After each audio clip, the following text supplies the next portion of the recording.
Question is two identical metal spheres.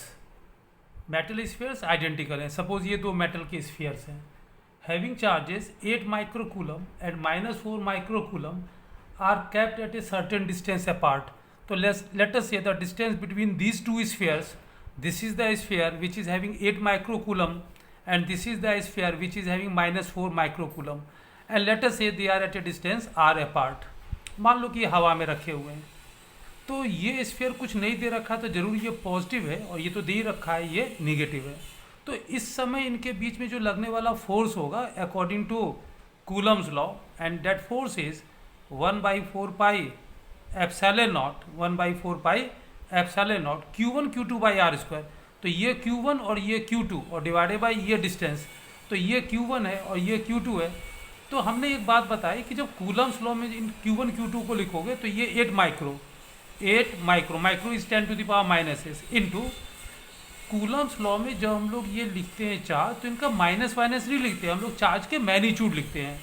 तो ये है 4 माइक्रो और डिवाइडेड बाई तो ये Q1 ये Q2 हमने सिर्फ चार्ज का मैग्नीट्यूड लिखा है डिवाइडेड बाई लेट अस से द डिस्टेंस इज r तो r स्क्वायर.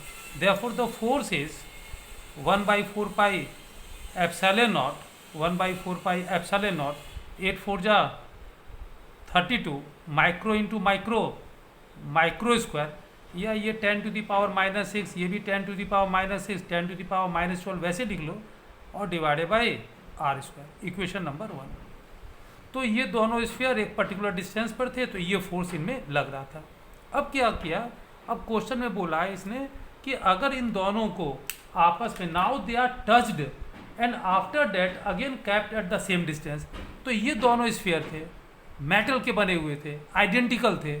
इनको जब तुमने टच किया ऐसे नहीं है, जब इनको टच किया तो टच करने से क्या होगा, दोनों में चार्ज बराबर हो जाएंगे.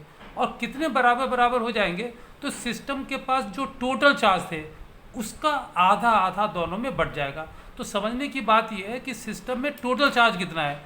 तो ये है 8 माइक्रोकूलम और ये है -4 माइक्रोकूलम. हमको ये बात पता है कि charges are scalar, they are additive. तो ये 8 माइक्रोकूलम और -4 माइक्रोकूलम 8 माइक्रोकूलम प्लस और ये वाला क्या है -4 माइक्रोकूलम. इनको ऐड करोगे तो कितना बचेगा, प्लस ही ज़्यादा है तो प्लस ही बचेगा, ये घट जाएगी बात. And 4 microcoulomb.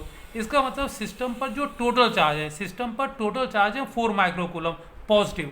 तो टच करने के बाद सिस्टम पर टोटल चार्ज है 4 माइक्रोकूलम, ये आधे बढ़ जाएंगे. इसका मतलब अब इधर वाले पर चार्ज जो बच करके आ जाएगा और इस पर दोनों को फिर उतने ही डिस्टेंस से अलग रख दिया एट ए डिस्टेंस r.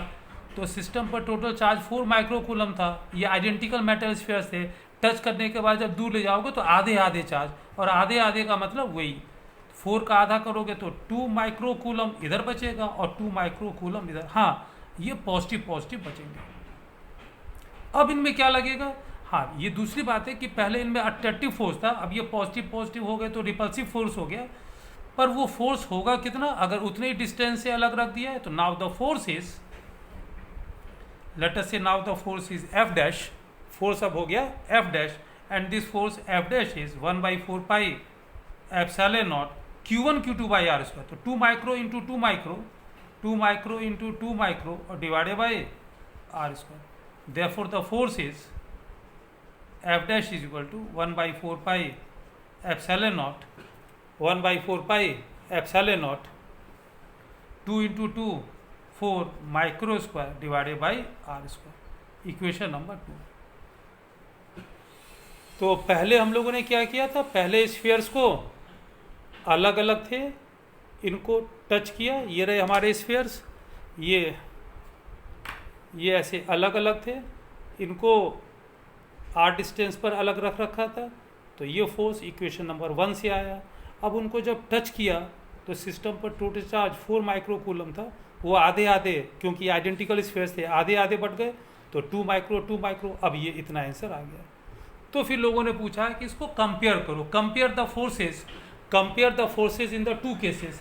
कंपेयर करने का मतलब यही होगा कि equation number 1 divided by equation number 2 दोनों का रेशियो निकाल दो. Therefore equation 1 divided by 2 is F by F dash.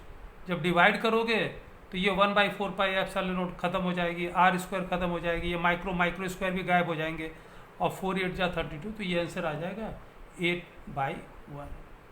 It means the ratio of the forces in the first case and in the second case is 8:1। इस तरह से ये force compare हो जाएंगे। उम्मीद है कि तुमको बात समझ में आ जाएगी। Okay, thanks.